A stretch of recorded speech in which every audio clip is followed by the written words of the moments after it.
Do you remember the sepia-tone cutscenes in Silent Hill Homecoming? Dad! What the hell are you doing? You know this place is off limits. These scenes are more connected than they appear at first glance. God, what's your problem? Right, These scenes are the catalyst that sets the events of the game in motion, where Alex is put on a quest to traverse multiple dream dimensions. There, he will face his own personal demons.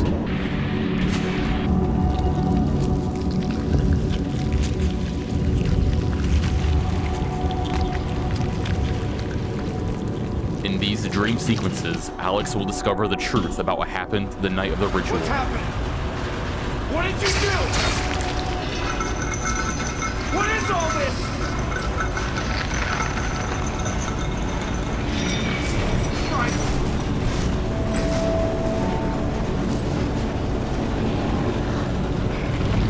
Oh, sick fuck! Unknowingly, on his quest, he will put the sacrificed children's souls to rest.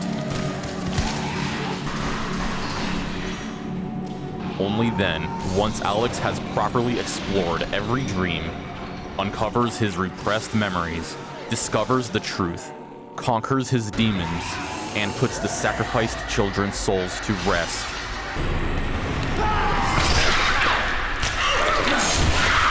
Only then will Silent Hill's power allow Alex to wake up. This whole area used to be a sacred place.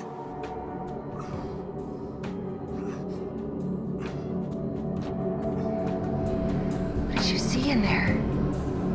what I needed to. This is the Silent Hill Homecoming Dreamcatcher theory. I'll find him.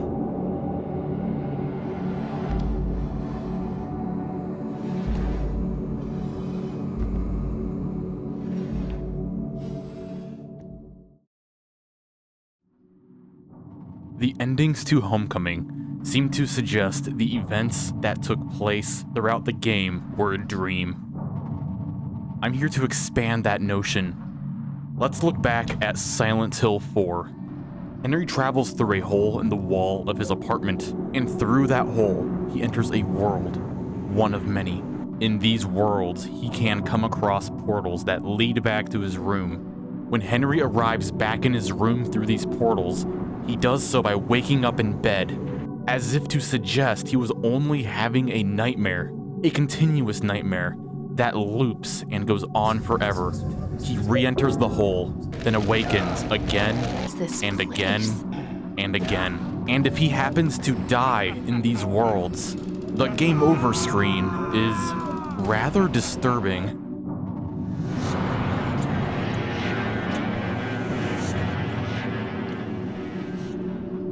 Henry is trapped in the dream until Silent Hill's power allows him to wake up once he puts a stop to Walter's ritual. Once Walter's plan is destroyed, so is his dream world, and Henry is no longer trapped there.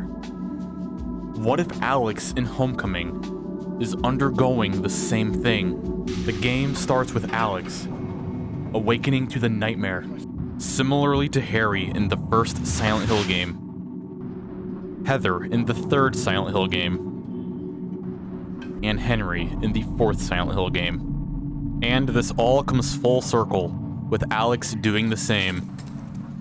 I feel like most who play Homecoming come out of the game with this assumption that the hospital Alex explores is a dream, and then the rest of the game either isn't a dream, or the entire game, including the hospital sequence at the start, is a dream. It seems to depend on the ending you get. The bathtub and hospital endings seem to suggest that the events of the game was a dream, while the smile, judgment, and UFO endings seem to suggest that it wasn't a dream. While I'm here to offer a different perspective, I would like to suggest that Alex is going through a constant awakening and reawakening cycle, just like Henry in Silent Hill 4 did. Alex is exploring and hopping between multiple different dreams throughout the game. So this starting dream that Alex explores is only the first of many dreams. In this dream, he will come across his brother Josh before being awoken in a gruesome fashion. Josh! Josh, come back! Where are you going? Josh!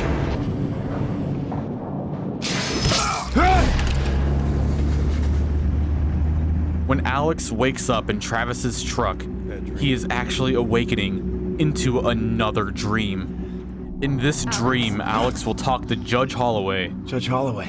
find his mother in a catatonic state, uncover repressed memories, see a childhood friend, meet Curtis, and get a gun from him.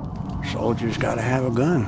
Alex will then find a watch and pass out in the cemetery, and enter another dream.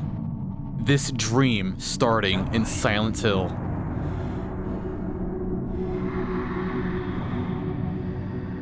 Just like Henry in 4, all items that Alex acquires carries over to each next dream. If Henry finds a health drink in one of Walter's other worlds, he can put that same health drink in his room's chest once he wakes up.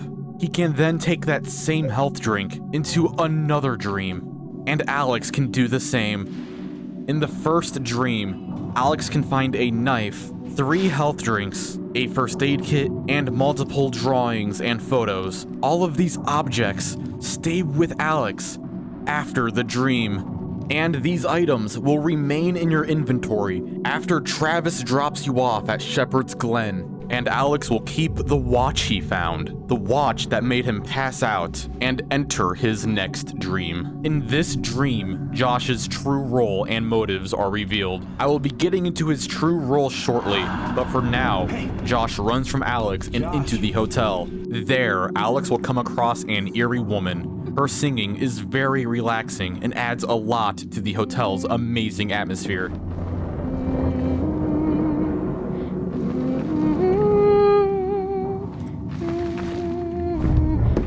The lonely woman requests Alex to find 3 postcards for her, each of these postcards holding a poetic description and being references to earlier Silent Hill games. How will I know when I found them? 3 small windows of better days. You'll know when you see them. Okay, I'll look around. On his search for the postcards, Alex will be greeted by a familiar face to us, but an unfamiliar face to him.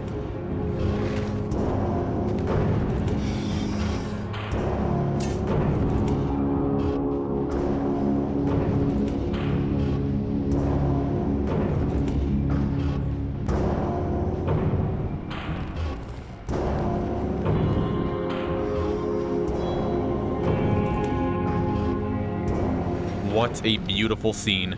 Everything we need to know is conveyed without words. Pyramid Head watching Alex, only to turn away as if he is on a quest of his own, separate from Alex's. This scene, without words, tells us that Pyramid Head isn't here for Alex, and Alex isn't here to be punished. Pyramid Head continues on, and so does Alex. According to Silent Hill Homecoming developer, Catriarch Triune Cat Stepdad, let's just call him Odd Dimensions. According to Odd Dimensions on Twitter, the Pyramid Head in Homecoming and the Pyramid Head in Silent Hill 2 are not the same exact Pyramid Head. So what does this mean? Let's look back at Silent Hill 3 to help us determine the meaning of this. Heather encounters a large, imposing monster known as the Closer. The Closer being almost the same as the Mandarin. According to Silent Hill art designer Masahiro Ito, the Mandarin exists to James in Silent Hill 2 as a monster that represents his wife.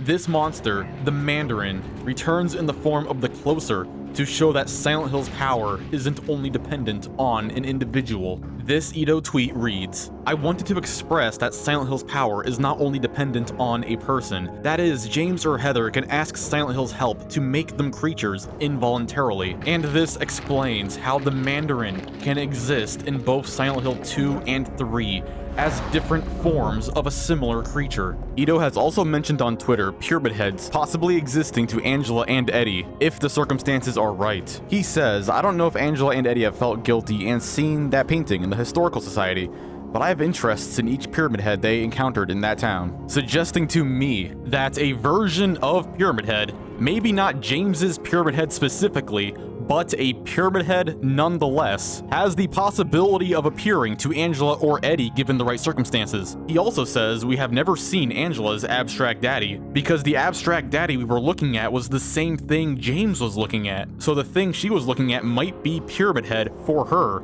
And then there's White Hunter, a Pyramid Head lookalike that Masahiro Ito created specifically for developers to use instead of Pyramid Head if they so desired to use Pyramid Head. Look at White Hunter. It looks almost exactly like Pyramid Head, and Masahiro Ito is okay with this monster being used in other media because White Hunter is not for James, and that's where the Pyramid Head in Homecoming comes in. Rather, this is the boogeyman, and he is for Alex, and he is his own unique entity. His knife is more reminiscent of a military knife, and he is more muscular. I've heard this notion that this is the same Pyramid Head from the movie, and that is not true. This Pyramid Head does have a different, albeit extremely similar design. The knife is different from the one from the movie, and the arms are very different. Odd Dimensions on Twitter says, Pyramid Head was for James. He did a great job. The town grew. Pyramid Head grew. The Pyramid Head in Homecoming was different, served a different role, but it was for Alex. He did a great job. The town grew. Pyramid Head grew. Now, it's time to reveal Josh's true role in this game. Pyramid Head was guiding James in Silent Hill 2. He pushes James off the hospital roof to force him where he needs to be. He kills Maria and many of James's delusions as a way to show James the truth. And he even kills himself once James no longer needs him. But this was for James. Now there's Alex for Pyramid Head to deal with. Pyramid Head looking at Alex only to turn away from him is him telling Alex to follow as a way to guide him. Since Pyramid Head in this cutscene is actually walking in the direction Alex needs to go to beat this level. But Pyramid Head is not alone. He is not Alex's only guide. No, he has Josh too. Whenever you see Josh in this game, he is running towards where Alex needs to be. You see, the sacrificed children in this game were friends with Josh. Him and Joey were friends. Nora, who's the oldest of the sacrificed children at 15, was also friendly to Josh. Josh knew her favorite book, and she even let Josh take a picture of her. Josh even wants Alex to save Scarlet, who he didn't seem to get along with that well. His photo of her reading, Scarlet never comes out to play. She just plays with her stupid dolls all the time, and she even appears to be rather uncomfortable in her photo, unlike Nora, who appeared to pose with her book for her photo, suggesting to me that Scarlet didn't exactly let Josh take this photo, rather he just took it anyway. Josh's role in this game is to help Alex set his friends' souls free. He runs to where the souls of his sacrificed friends are, so Alex can follow, defeat their spirits, and lay their souls to rest. After Alex finds the postcards and gives them to the woman, who I have a feeling symbolizes Alex's mother being left home all alone, she gives Alex a key, this key leading to a room with a hole that Alex must jump down, something that Silent Hill protagonists are no stranger to. And at the bottom of this hole, Alex can access the garden where Josh's friend's soul lies. Josh stands on the other side of this hole, so Alex can attempt to jump over it, fall down the hole, and go to where Joey is. Alex will then show Mayor Bartlett, Joey's father, the watch he got from the cemetery. This watch, being a remnant from Joey, allows his soul to conjure into a boss named Sepulcher. Alex defeats Sepulcher and lays Joey's soul to rest. Now I would like to point out how the pictures of the sacrificed children contain trees. Joey is in a treehouse in his photo, and Scarlett's and Nora's photos have trees in the background. And the first major sacrificial child boss of the game is surrounded by trees, and appears to even come out of a tree. It came to life out of the goddamn tree. That's what killed him. And that's the truth. I swear. So you've seen the creatures too? Now let's look at the hallway leading up to the boss. All around, you can see these beautiful otherworldly tree roots that encapsulate the entrance to the garden. These tree roots are a common motif throughout the game. You can see them everywhere, all throughout Alex's quest, if you just decide to look around. Large, ancient-looking trees even surround all of Shepherd's Glen. These tree roots deeply tie into this game's theme of ancestry, heritage, and family, symbolizing a family tree and lineage. However, there is another motif in this game that accompanies the tree roots motif, and I believe they complement each other. This other motif being spiders. You can find a collection of spiders in Alex's room, as well as a picture of a spider at the playground. And one of the most common enemies in the game, the Needler, crawls around like a spider, as well as every single boss fight being spider-like in some way. Sepulcher hangs from the ceiling like how a spider hangs on a web. Scarlet crawls around like a spider. Asphyxia also sorta crawls around like a spider, and she has multiple limbs like a spider. And then there's the very last enemy in the game, the final boss, which just is a spider. Looks like we came full circle there. Now, what if I were to suggest that these striking tree roots we see all throughout Alex's journey was also reminiscent of a spider's web? These trees act in a cobweb fashion, overtaking areas that look long abandoned. I'd like to theorize that this subtly ties into Silent Hill's theme of dreams. And these tree roots are here to remind Alex that he is stuck in a dream catcher of sorts. That is to say, Alex is entangled in Silent Hill's web like he's prey, but he can escape the web if he overcomes the challenges that Silent Hill has set forth before him. Now, when I say Alex is stuck on Silent Hill's web like he's prey, and he's dreaming, I'm not suggesting that the events of Homecoming didn't happen at all. Dreams have been shown to be eerily similar to reality in Silent Hill, with dream sequences foreshadowing real events or seemingly happening in reality. Let's analyze Silent Hill 1. A common question about that game is, how does Harry know to use the Aglophidus on Sybil when there is no hint in the game that he should do this? Well, you see, there is a hint, it just happens afterwards. Later in Silent Hill 1's story, Kaufman uses Aglophidus on Alessa. Then when you beat the game, you can select that same file to start New Game Plus. New Game Plus starts by skipping the initial dream sequence and having Harry wake up in the cafe, as if to suggest the entire previous game was a dream. Harry then remembers that Kaufman uses the Aglophidus on Alessa and uses it on Sybil. You see, dreams in Silent Hill have a prophetic property.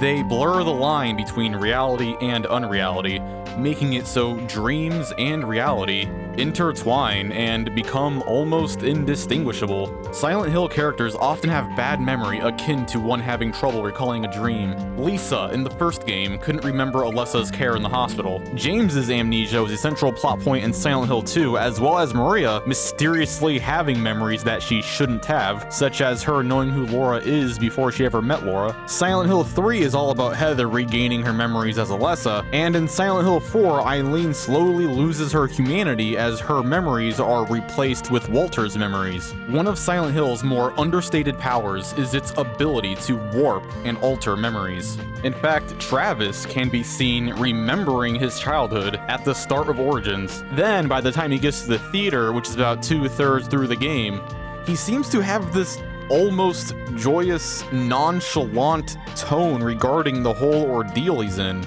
See? I could be a star! Yeah.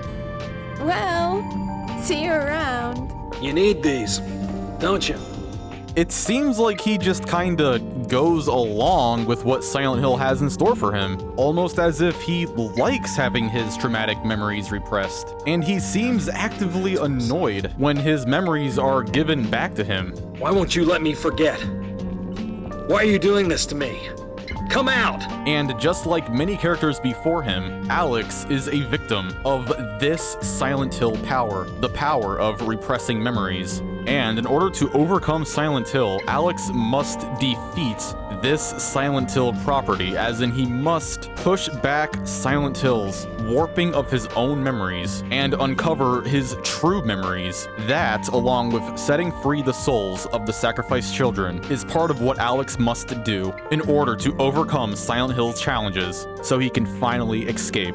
I've heard it be said that the Western Silent Hill games' reliance on amnesia breaks the canon, but that is not true. It does not break the canon at all. In fact, I would find it strange if no one forgot anything in a Silent Hill game, since humans often have a difficult time remembering details from dreams.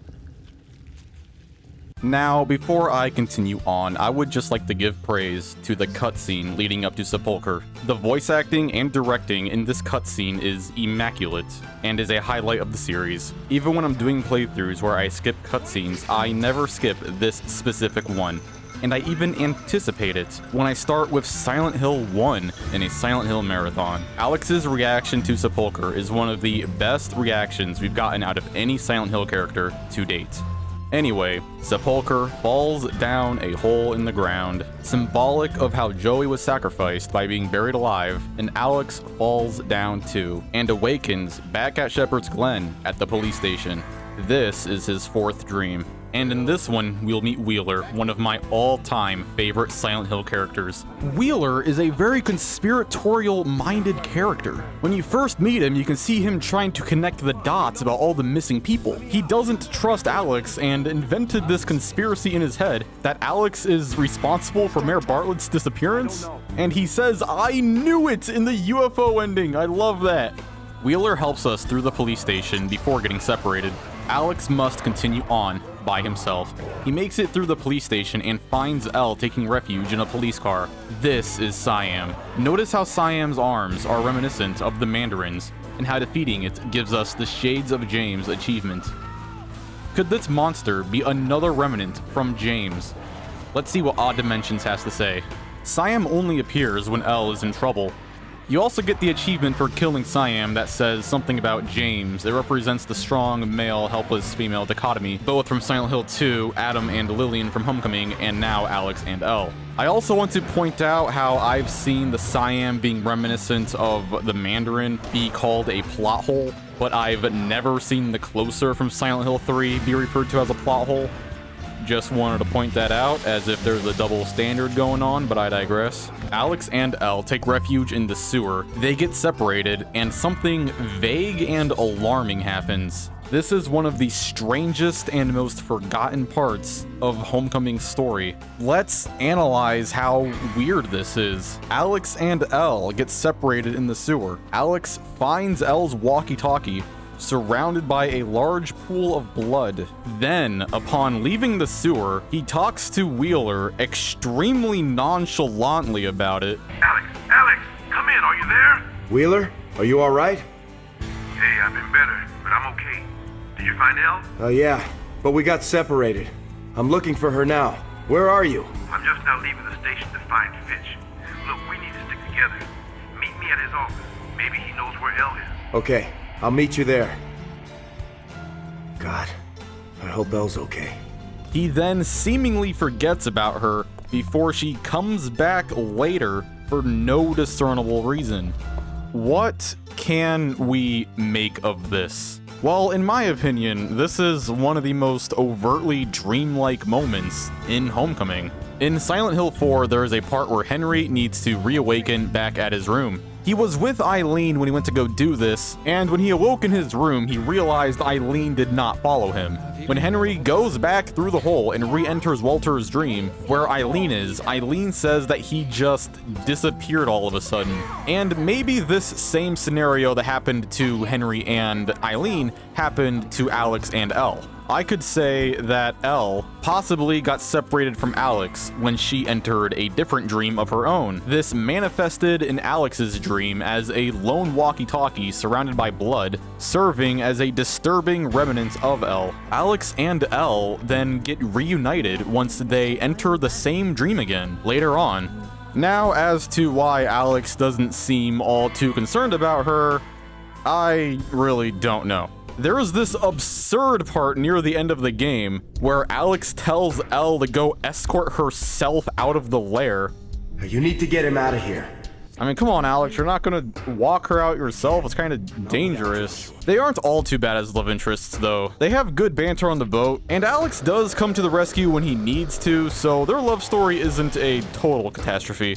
These moments where he seems less concerned about her safety could possibly be chalked up to the surreal attitude that's been with Silent Hill characters from the beginning. Anyway, moving on, after we get separated from Elle, Wheeler thankfully informs us that he's okay and to go question Dr. Fitch. Before we go to Dr. Fitch's office, we can go to the town hall. If you were to enter the town hall earlier in the game, you could find a newspaper article that describes in great detail a catastrophic event where a bus got swept into Toluca Lake. Alex was in that bus and almost died of shock, but he was saved in an extreme act of bravery by Dr. Fitch. This article is a great read. It's one of my favorite memos in the series. But that was something you could only read early on, because now that newspaper article isn't where it was anymore. Where did it go? Did someone move Dr. Fitch's newspaper article? Did Dr. Fitch himself move it? Huh, well, I guess we can go to his office and ask him, since that's where we're supposed to be anyway. But you can also enter the park at this time, and a newspaper that was there earlier is not here now as well. This is a different newspaper, and this one describes a serial killer event. Somewhat sort of reminiscent of the Walter memo in Silent Hill 2 in a way, but you could only read that article on your first visit to the park. On your second visit, it's not there anymore. Did someone take that newspaper article somewhere else? What's with the missing things? Why are things missing now? Well, I can tell you why the article in the park about the serial killer is missing. Later on, when you go to Silent Hill, you can find that newspaper at the power plant, which order soldiers have taken refuge in. So someone who lived in Shepherd's Glen saw it was time to put on his order soldier gear and head over to Silent Hill for whatever evil deeds they were doing there, and he saw this newspaper, wanted to read it, and brought it with him. As for why Dr. Fitch's article is missing, well, it only goes missing right before you encounter Dr. Fitch. So I personally believe he took it down because he didn't think he was worthy of something so prestigious hanging up on his wall, especially not after what he did.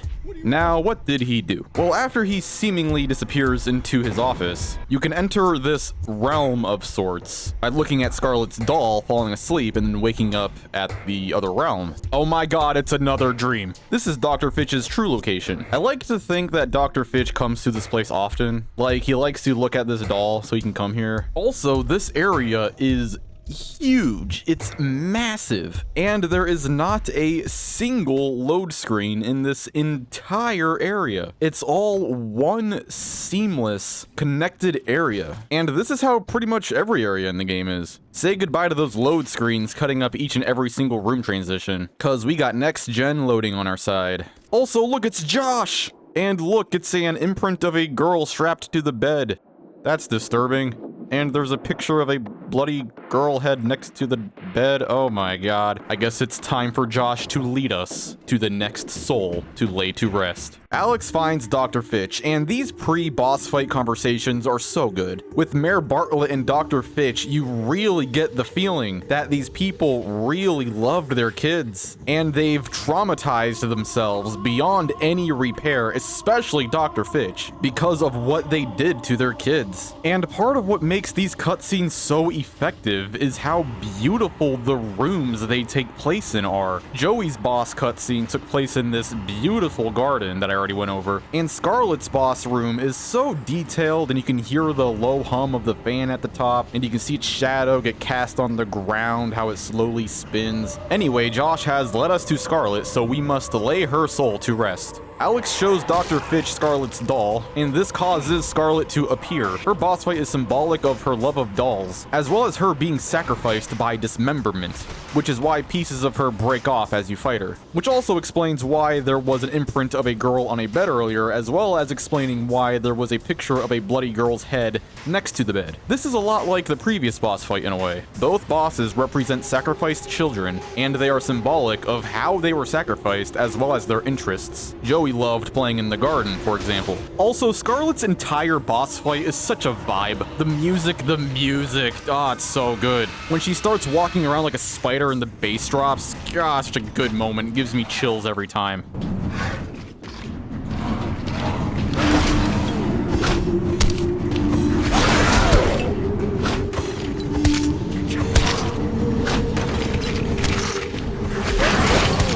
Alex defeats Scarlet, he lays her soul to rest, and upon doing so, he discovers there was a key stuck inside Scarlet's doll, and this key allows him to access this large underground labyrinth beneath the town hall. And oh look, there's this large overgrown tree underneath the town hall where all the founding families gather. I wonder if that's symbolic of anything somehow, in some way. This underground passage leads directly to the Fitch family mausoleum, and there's a lamp and a typewriter down here as well. That's strange, since the lamp is on, and it looks like there's currently something being written on the typewriter. I can assume that someone was here very recently. And since right above this room is the Fitch Mausoleum, I theorize that Hell Descent, which is where we fought Scarlet, is actually an otherworld version of the town hall. They're both these large, vast hallways that go deeper and deeper underground, and both end in these mysterious rooms that seem to belong to Dr. Fitch. And there are 3 dolls in Hell Descent and 3 nurses underneath the town hall.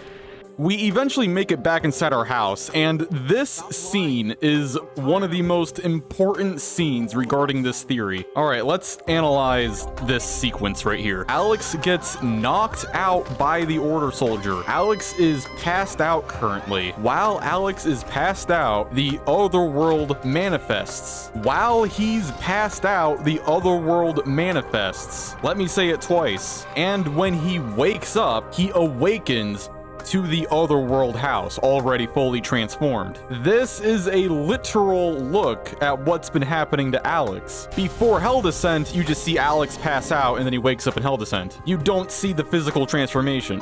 This cutscene, the Otherworld Shepherd's house cutscene, shows us a little bit of what's happening. Alex falls asleep, the dream world manifests, and then he wakes up to it. So these Order Soldiers are getting sucked into Alex's dream, and this next sequence is just another one of the many dreams that Alex must conquer on his journey. Anyway, Alex is sort of riled up and angsty during this cutscene. Dude snaps at his mom. How come?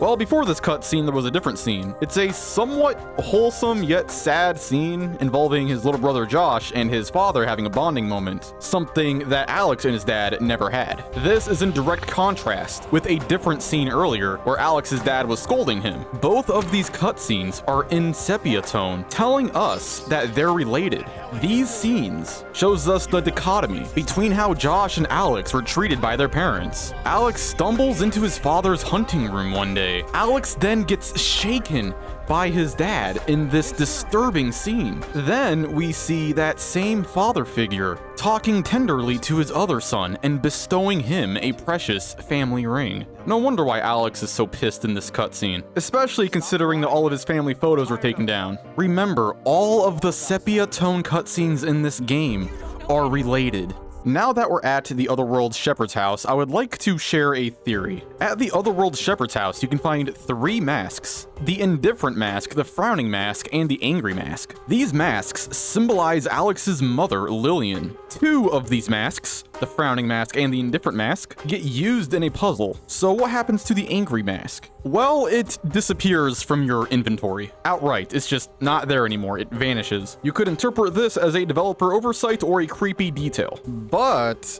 there is a monster later in the game that has a disconnected, similarly pale face, almost like it's wearing a mask. So, is there a connection there? On the topic of Lillian, there has been a long-standing debate on whether or not a memo in Silent Hill 3 was written by her. The time frame checks out, and so do the initials. This memo reads, "People are starting to voice their dissatisfaction about Father Vincent using the organization's money for his own personal benefit. I've also heard rumors that Father Vincent has been extorting donations from some followers. Is he really the right person for such a position? I'm in no place to deny all he's done to make the organization grow. Even though we believe in God, if there was some sort of gathering, shouldn't we be valued not for our limited talents or our talkativeness, but for the depth of our faith? LS." Those initials, LS, like Lillian Shepherd, perhaps? Let's see what Odd Dimensions has to say. It's plausible the writers may have had this in mind when picking her name.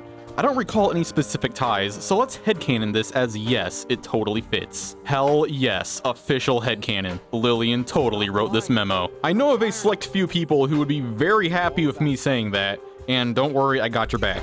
While we are hearing from Odd Dimensions, does he have anything to say on the theory that Lillian's angry disappearing mask is partially responsible for the formation of the final boss? Well, yes he does. He says that originally, the Hell House was much more complex. There were originally 4 masks, each one corresponding to each member of the family. They cut it down to 3 masks, with one of the masks acting as a red herring, specifically because the original puzzle was too long. He then goes on to say that the angry mask originally belonged to Adam, Alex's father. So I guess that debunks that theory, but I thought I'd share it anyway, because the item description for the angry mask is way too on the nose. This mask looks like my mother. She seems to be disappointed in me. And when you find the angry mask, it's being lit up by this heat vent sort of thing. And a larger version of that heat vent is what makes up the lighting in the final boss arena. Anyway, Alex eventually escapes the Hell House, and upon leaving, he sees Elle. Elle, I thought you died. Yes, same, exactly. But we've traversed 2 dreams since Elle went missing, and I already said this earlier, but I'd like to think that they're seeing each other now, specifically because they re-entered the same dream together again. Also, Wheeler has one of my favorite lines in the game in this cutscene. Wheeler, I thought we lost you. You're not getting rid of me that easy.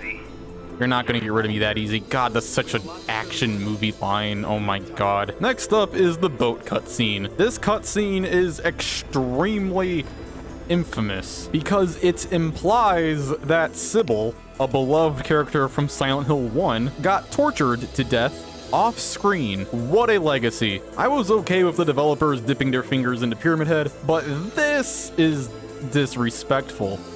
Or is it? No, okay, I'm going to make the argument that this scene is misunderstood and it does not say what most people think it says. This scene is not confirming Sybil's fate. Yes, Wheeler does tell a story of a police officer from Brahms who is heavily implied to be Sybil, who got caught by the cult. But you need to understand, before he tells this story, he says that no one knows what happened to her, and he heard rumors that the people who live in Silent Hill aren't nice to outsiders. At the time, they had this cop. I can't remember her name, but she'd gone to Silent Hill. Well, what happened to her? No one knows. They found her bike outside of town. But I'd heard rumors about the people who lived there. Let's just say they're not too friendly to people who don't share their beliefs.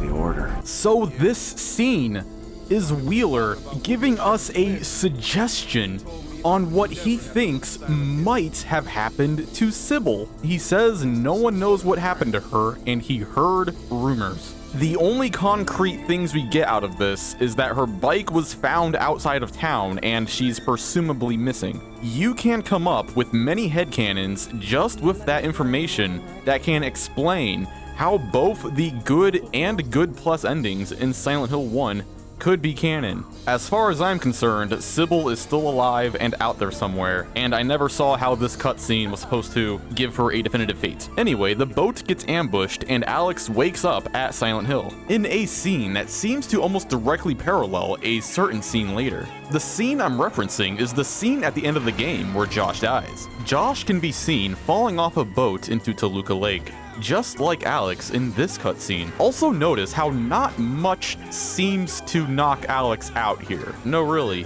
what causes Alex to pass out here? He just seems to fall into the lake for no reason. Why is this? Well, after waking up in Silent Hill, you can find this very interesting flavor text. It reads, "It looks like part of the cliff collapsed, taking the walkway with it. I feel uneasy here, like the water itself is trying to pull me off the dock." Now, what if I were to suggest that Alex is correct in saying the water is trying to pull him off the dock?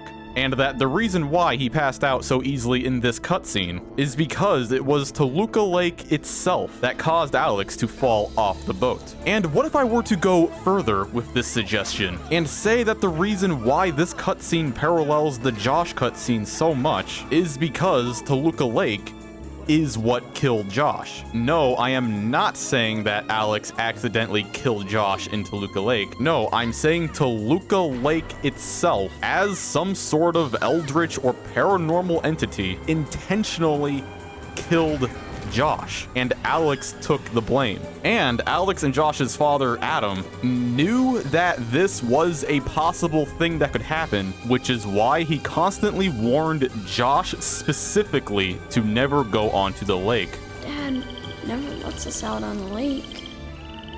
Not you, anyway.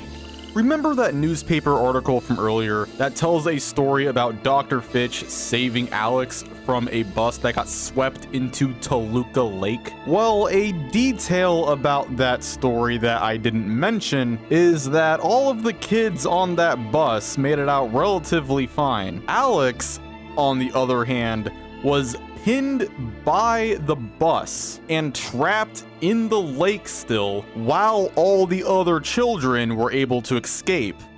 This lake has it out for the shepherd's blood, going as far back as Silent Hill 2. James's wife, Mary, is a shepherd. Alex even questions if he's related to her in his diary. Let's say that the answer to Alex's question is yes.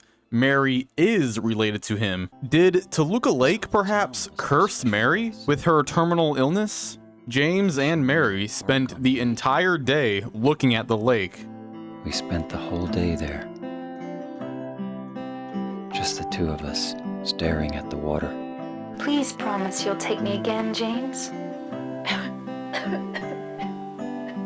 Does Odd Dimensions have anything to say about this? Well, he kinda does, yeah. Someone on Twitter asked, in Silent Hill 5, it is told that every 50 years, the founding families must sacrifice a child in a certain way. Is there more to the sacrifice than killing them in a certain way? If not, then why does Josh's death in 03 not count as an accidental sacrifice? Odd Dimensions goes on to answer, it was not a proper sacrifice. A sacrifice is an intentional ritual. You're supposed to destroy something important to you. Josh dies accidentally. Adam doesn't do it. It was at the wrong time, and it wasn't a part of the ritual. He then goes on to say, my personal feelings on this, which was discussed in dev, but not to my knowledge supported explicitly in game, is that Joshua's death is punishment to Alex's dad for trying to cheat by sacrificing Alex instead. If you look at the other parents, they seem to love their kids, and the sacrifice fucked them up pretty bad. But Alex's dad is like, I gotta sacrifice my kid, guess I'll treat him like shit and deliberately not love him like an animal. But you can't fool the evil spirits of Silent Hill. They took Joshua as punishment, and Alex is a crucial figure. He is actually empowered to sort everything out by the events of the game. To summarize what is being said here, basically Protector Cross was asking, why did Josh's death not count as a proper sacrifice? Even though it was seemingly accidental, why did it not count anyway? Why did the ritual fail due to this event? And the answer is because Josh dying on the boat wasn't even a sacrifice at all. Rather, that was a direct punishment to Adam, and this event was unconnected from the other sacrifices. In order for the sacrifices to count, you need to love that sacrifice. The spirits of Silent Hill caught wind of Adam's treatment of Alex. Adam was trying to create a vessel of sorts that would be easy to sacrifice, so it wouldn't be hard on him mentally. But this is not how the ritual is supposed to go. Adam using Alex as an unloved prop to make the sacrifice easier on himself is considered cheating, for lack of a better word. So the evil spirits of Toluca Lake killed Josh as a way to tell Adam that this is not how this is supposed to be. Alex then gets empowered by Silent Hill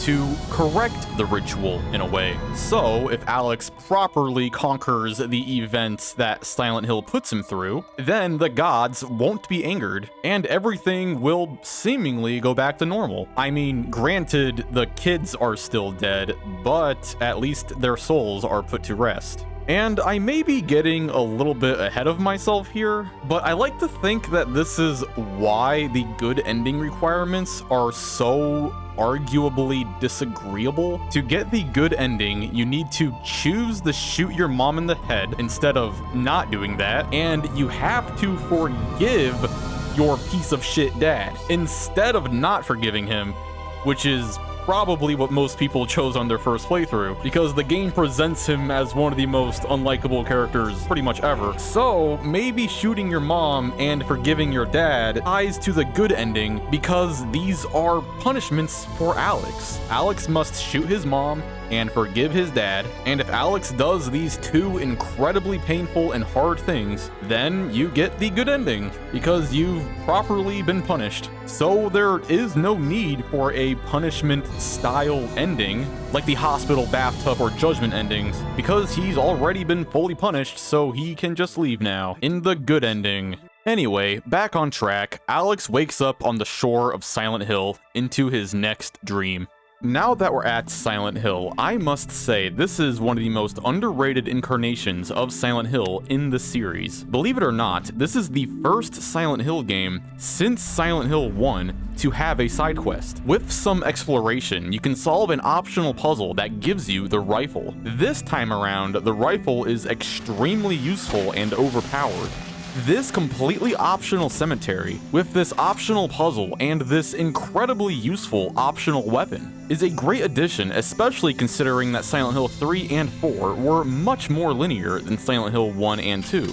And this entire dock section is unique to Homecoming, not being featured in any other Silent Hill game. And for some reason, I just always found this area very cool. I like to imagine that James and Mary came to these docks to admire the lake together, or maybe a young wandering Alessa one day wandered over to these docks, and the power of the lake resonated with Alessa, giving her her powers, but that's a different theory for a different time. Also, the sound design. I love how this area sounds. You can just stand by the water and hear the waves and wind. It sounds beautiful and relaxing, yet almost cursed and eerie in a way.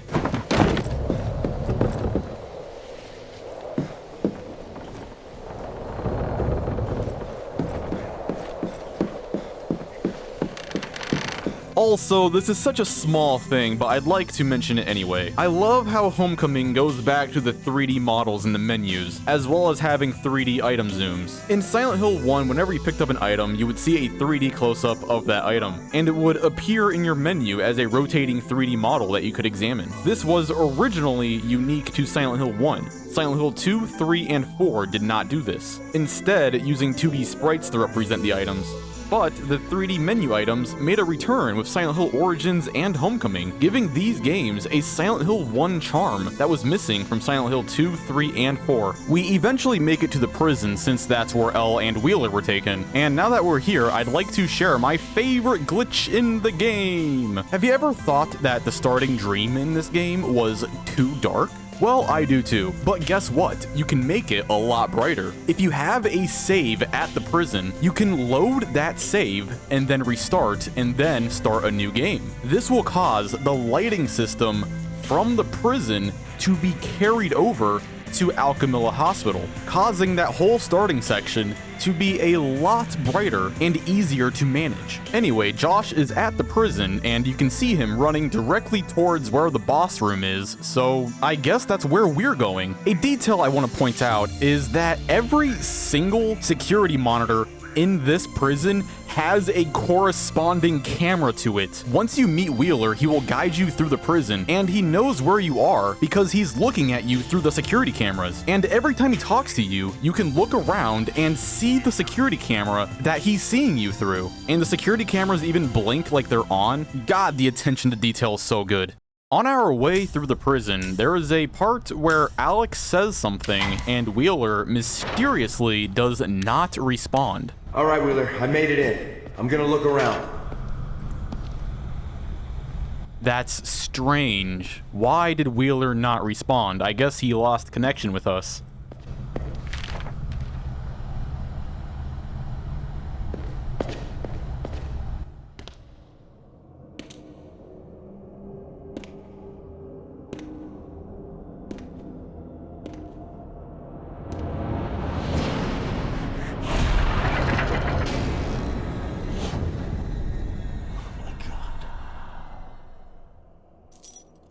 Mom.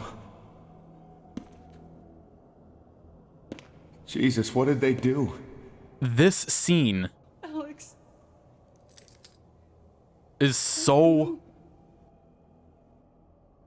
gut-wrenching. Mom, I'm gonna get you down.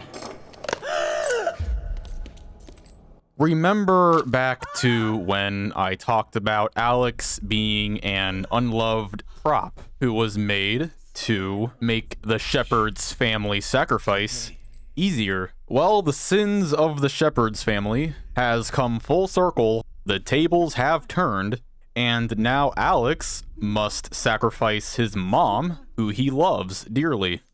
This is such an on-the-nose punishment for Lillian. Lillian went through with Adam's plan to make an unloved prop, and as punishment, she must watch her own son kill something that he loves, that being her. As if Silent Hill is directly telling Lillian, you see what Alex is doing? Killing something he loves? This is what you were supposed to do. The saddest part about this scene is Lillian truly does love Alex. Even though Alex's parents tried to not love him, they still loved him dearly anyway. It was merely the attempt to not love him, the attempt to make an unloved prop that caused the evil spirits of Silent Hill to punish Alex's parents. That is how judgmental and harsh the spirits of Silent Hill are. Also, this scene is relatable. I feel like we've all had a moment in our lives where we really don't want to do something, and we end up pushing our feelings aside, become null, and do it anyway.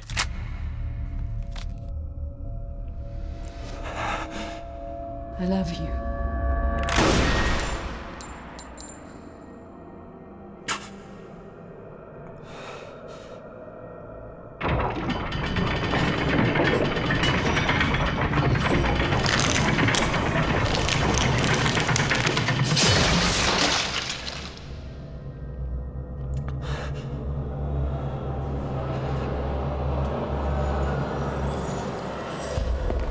Alex shoots his mom, sparing her from a worse death where she gets split in half. Then the otherworld prison manifests. This is one of the most beautiful levels in the entire Silent Hill franchise. This level is truly a spectacle. In fact, I would go as far as to say that this is not only one of the most beautiful Silent Hill levels, it's just one of the most beautiful levels I've ever seen in a game, period. Alex meets back up with Wheeler, giving us one of the best lines in the entire series. Thank God you're alive. I was about to go Looney Tunes in this Roach Motel. They eventually find Judge Holloway. She looks at the locket that Elle gave Alex, causing asphyxia to appear. Fun fact about this boss fight, this is actually the only boss in the game whose official developer confidential description has been leaked. I will show the confidential document on screen and read it out loud. Asphyxia is the manifestation of Nora Holloway, smothered to death by her mother, the Judge. She has now come back to return that fate upon her mother or anyone else who gets in her way. In an image reminiscent of her death, Asphyxia's arms wrap around her head, her hands firmly covering her mouth. During attacks, Asphyxia's mouth will open, sucking in the air around her, giving her opponents limited time to attack. She can also send out a gust of air, disturbing the aim of any ranged attacks. A good way to stun Asphyxia is to fire a ranged weapon when she breathes in, which will ensure hitting her right in the mouth. She represents the physical incarnation of Nora Holloway, her appearance reflecting the very way in which she died.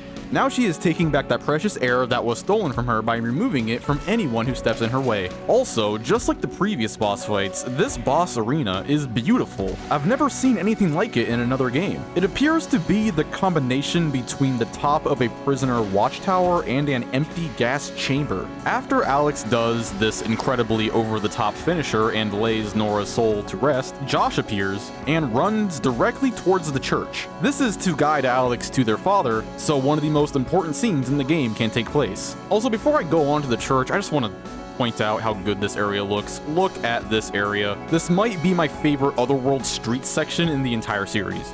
It's such a short moment, but man, it's so visceral and memorable. Okay, this is just a little update. This is kind of a sloppy edit, but I'm just here to say that this is no longer my favorite streets section in the series.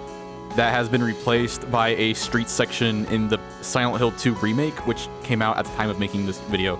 But this is my second favorite.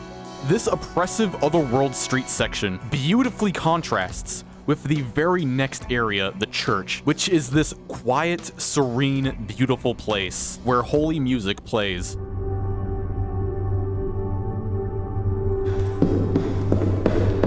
While here, Alex will come across a man in a confession booth. It has never been confirmed if this is Alex's father, or if it's just a manifestation of Alex's father, but I'm leaning towards it being a manifestation because his voice actor sounds a little different than Adam's, and because he disappears and gives Alex a puzzle item once you're done talking to him. Eerily, this man asks Alex if he can forgive him for raising his son without love, just like how Alex's dad did to him. Alex has one of the most visceral lines of dialogue if you choose not to forgive him. A lot of Alex's resentment comes out in his voice acting, but if you choose to forgive him, Alex will push his feelings aside and he will be on his way to the good ending, because you have to forgive this man to get the good ending. A theory I have about this confessional booth scene, if this is the same voice actor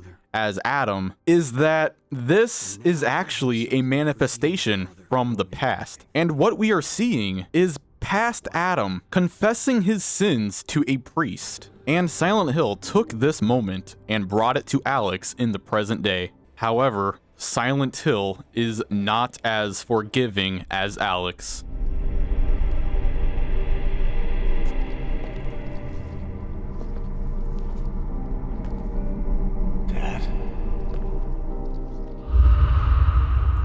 Alex? What are you doing here? There he is, Alex's real father with bloodshot eyes, and this is not a manifestation. This is the real deal. This scene is one of my favorite scenes in the entire franchise. The music that plays in the background and the voice acting is so good. Even though Adam really is not a good person and the game wants you to know that he's not a good person, you can still tell that Adam is genuinely sorry. And despite everything, Adam does love his son, and you can really hear the resentment in Alex's voice acting. The voice actors did such a great job. This part right here, where Alex defiantly tells his father, "No, these are my dog tags," is a part that I just love so much. You still wear my old dog tags. That must mean something. What are you talking about? These are mine. I'm a soldier, just like you wanted. Alex, you've been in the hospital. I know. I was wounded in battle. No. A mental hospital. The way Alex almost gets delirious with his voice acting here, it's such a good moment. No. That's not true. I'm a soldier. I protect people. We had to take you there. After that night. After I gave your brother this.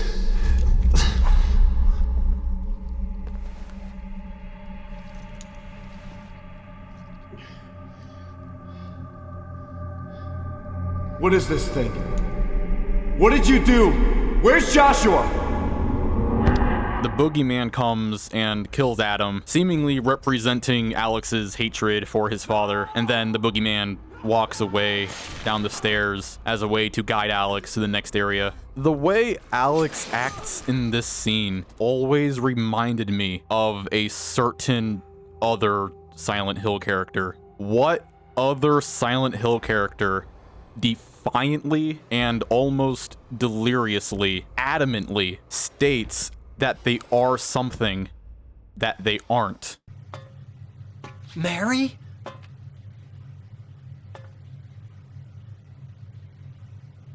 That's right. Maria from Silent Hill 2. See how she masquerades as Mary, like how Alex masquerades as a soldier. She deliriously and adamantly tells James that they are meant to be together, like how Alex tells his father that he is a soldier. But I can be yours. I'll be here for you forever. And I'll never yell at you or make you feel bad. That's what you wanted. I'm different than Mary. How can you throw me away? No. That's not true. I'm a soldier. I protect people. This is what this video has been leading to. I know it took us a while to get here, but my main conclusion with this theory, and my main point of this theory, is not that Alex is stuck in a metaphorical dream catcher. I mean, yes, that is part of the theory, but what I am saying is that the reason why Alex thinks he's a soldier is the same reason why Maria thought she belonged to James in Silent Hill 2. Maria is one of the most tragic characters in the entire franchise. This innocent woman getting malformed by Silent Hill to be a representation of someone else's wife. Throughout the story, Maria believes more and more that her and James are destined to be together, and she tries desperately to be more and more like Mary. And the same thing is happening to Alex. I theorize that the same thing that happened to Maria when Silent Hill was transforming her into Mary is the same thing that happened to Alex, and Silent Hill was transforming him into a soldier. A long-standing question that fans have is, how does Alex know how to fight if he's not a soldier? And the answer lies in a different question. That is, how does Maria know who Laura is despite never meeting Laura? And that is because Mary knows who Laura is, and a soldier knows how to fight. But Maria was becoming Mary to serve as a manifestation for James. But whose fault is it that this happened to Alex? Well, it's the sacrificed children. Their final moments at their parents' hands must have been so scary. These children's spirits lived on, and they wanted someone to save them. And Alex came, acting as a symbolic older brother for all the children who died, parading around as a toy soldier for them. Just like how Maria doubles down on her delusion inflicted on her by another person through Silent Hill's power, Alex, in parallel, becomes a soldier through the influence of the sacrificed children and what they desire. They wanted someone to save them, and Alex came. But there is still one last soul we have to put to rest. Alex gets knocked out by Curtis and awakens into his next dream, this being the final one. Notice here how Judge Holloway, or I guess I can call her Margaret now, drills into Alex's leg. Remember this detail, because I will come back to it later. Alex manages to escape and he saves Elle, as well as potentially Wheeler. Now there is one last stretch to go. In this final hallway, you can hear water and boats, paralleling the hallway that Josh runs down in the first dream. You could also hear water in that hallway. But what does all of this water mean? Well, we'll get our answer when Alex discovers the truth. He enters the sacrificial tomb room. This is where all the sacrificed children are buried. It's a very disturbing thought to think, but is every single child bodies stuffed in these caskets at the same time? That's a disturbing thought, but Alex needs to continue on, and upon examining the tomb in the back of the room, he comes to a very disturbing realization. That is, that he was supposed to be the sacrifice. And almost poetically, in a disturbing way, even though he was meant to die in his family, he ended up being the only surviving person in his family, we see the next sepia tone cutscene, the one where Josh dies, and I already went over this cutscene earlier in the video.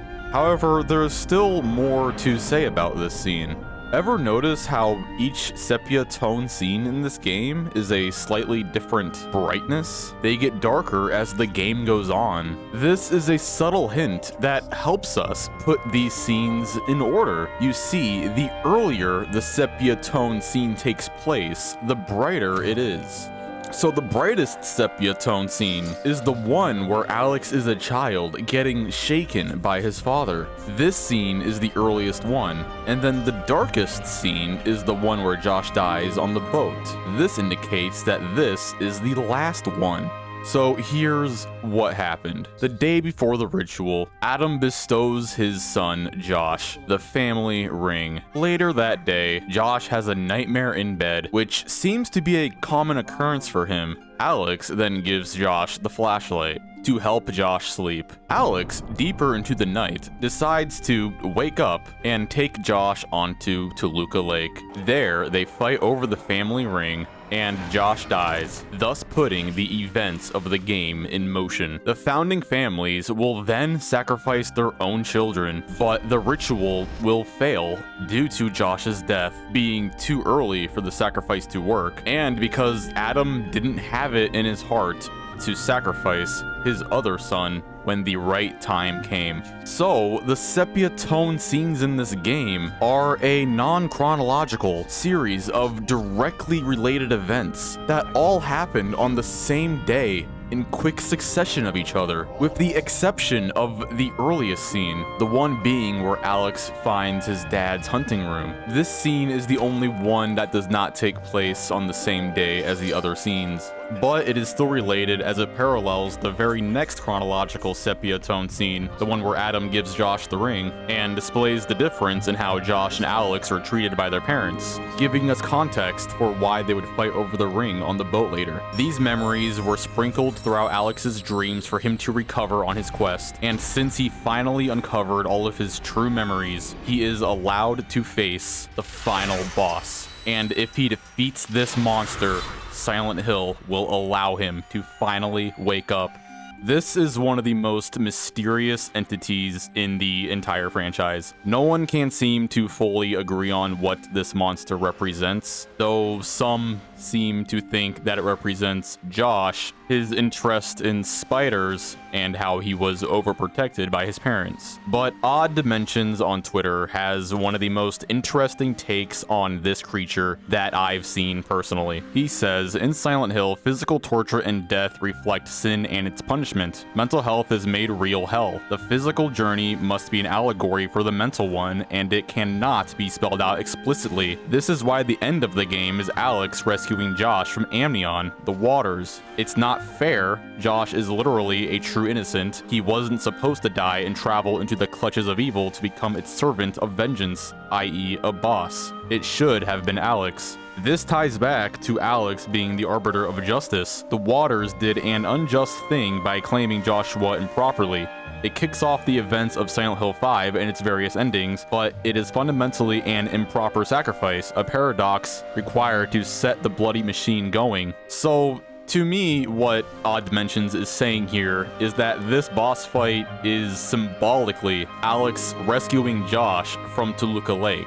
However, Toluca Lake is an evil spiritual entity, as I analyzed earlier, so Josh was, in a way, taken by the clutches of evil. The tube going into her mouth is the water, and the fight ends by Alex setting Josh free from this tube, almost as if Alex is directly jumping into Toluca Lake to get Josh out of the water himself. Now I want to share what I initially thought of this boss fight, which might be a weird take, but I'd like to share it anyway. When I first saw this boss fight, I literally thought this was some kind of fucked up reward for Alex, like a present of sorts. Like, congratulations, Alex, you've discovered all of your memories. Here's Josh, surprise! You win! Also, remember how you used to make your toy soldiers fight spiders? Well, guess what, Alex? Since you think you are a soldier, you can do that for real now! Amnion being a giant spider also deeply ties into this game's spider motif. You can see spiders everywhere in this game if you just look hard enough.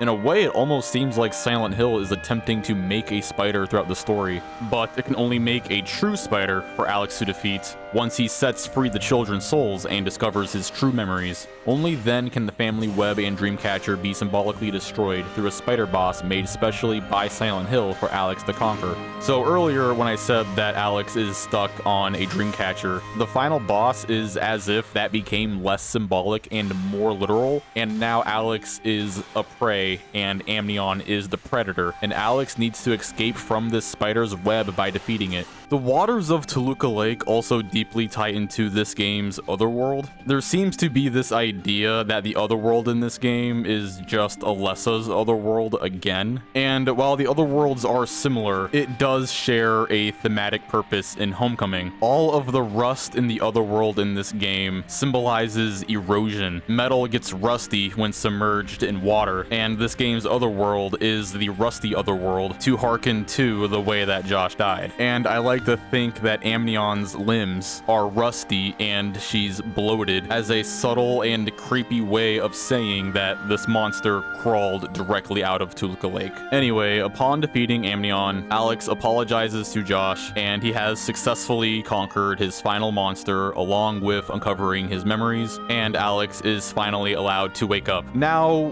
where Alex was sleeping during all of this changes depending on the ending you get. In the hospital ending, he was sleeping on the hospital bed. In the sacrifice ending, he was sleeping in the bathtub. In the judgment ending, he was on the chair where the pyramid heads were approaching him. But I personally believe the best ending is canon. In this ending, Alex is limping.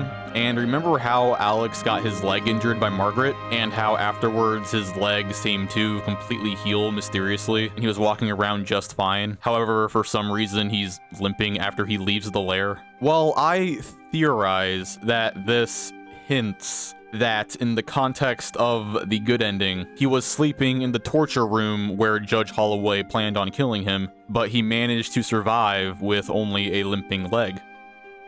And I'm gonna be honest, I don't know how to end this video. I feel like I've said everything that I need to say. Now, granted, there will always be stuff that I overlooked or that I'm missing, because my words about this game will truly never end. I could make this video 10 hours long if I wanted to. I guess I could talk about the combat because I didn't mention that yet. I've heard this complaint that the knife is overpowered, but I'm going to call this a somewhat hypocritical complaint, because the handgun in Silent Hill 1 and Silent Hill 2 was extremely overpowered and killed everything in those games, but I've never heard anyone complain about that. And I've heard Alex's animations be called too much, but Heather can reload a gun in a fraction of a second. It's nuts. And Henry can swing a large 3-foot long pipe twice in a second, so I really don't think Alex's attacks are that big of a deal. I've also heard this notion many times that this game is a Silent Hill 2 ripoff, and that could not be more disingenuous. This game could not be more different than Silent Hill 2. The plots are not comparable at all. In fact, I would argue that this is one of the most unique stories in the Silent Hill series, maybe even in gaming in general, if I'm being honest. So yeah, this game is not a Silent Hill 2 ripoff, and I personally think it is a very special and deeply underrated and underappreciated game. Thanks so much for watching, Dark Warriors.